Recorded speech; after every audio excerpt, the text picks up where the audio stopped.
I have here on the screen on the left side a text editor, and on the right side I am having the Octave workspace screen. You could either use Octave or MATLAB. Both are compatible, and on this text editor I have here a M file, forwarddesign.m file. This is basically an M file, a text ASCII file, where I am trying to summarize the equations to make some kind of a semblance for design. Now, designer, first I am clearing the screen and clearing the variables.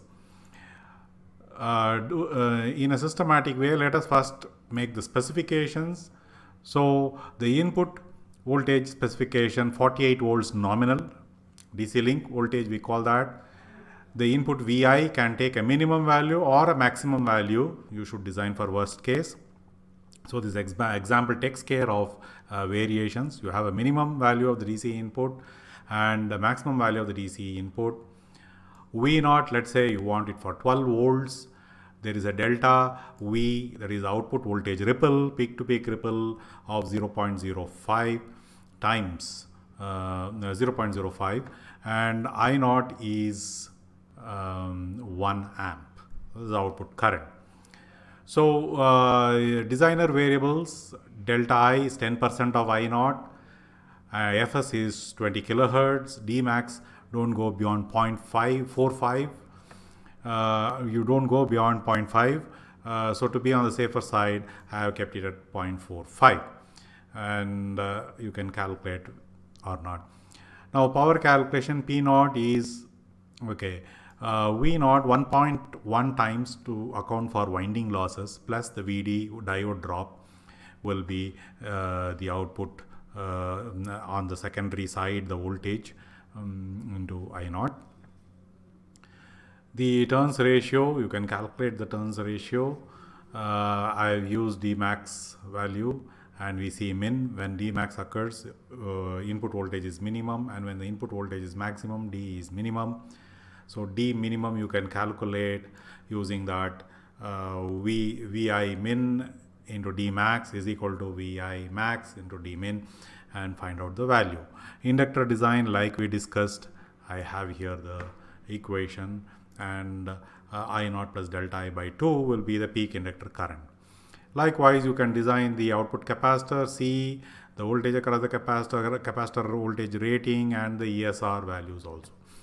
Output, the diode selections, the currents through the demagnetizing diode, average current, peak current, and the voltage, peak inverse voltage. Likewise, the blocking diodes, peak current, average current, peak inverse voltage.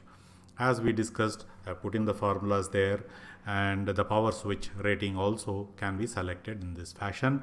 Put in the equations, have a look at it. After the equations, we need to have one more important program section, which is the display of the results. So I'm using fprintf. Both MATLAB, Octave will permit that. So forward converter specifications, start printing the spec, designer variables, then the switch ratings, diode ratings, blocking diode ratings, inductor value, and the capacitor value. Use the variables and then give meaningful statements. Now this, if you run, execute it, it will design the values for these set of specifications. Now let us run that and see. I am already in that resource folder. You can see that in Octave workspace forward design. Let me run that. So on typing forward design, don't put .m, just without the .m. So you execute it, you will see that the all the commands are executed. You get the specs, the designer variables, and then the power switch ratings, diode ratings, all are calculated, and you get the entire design of the forward converter. We have not included the transformer here because we have not studied the transformer.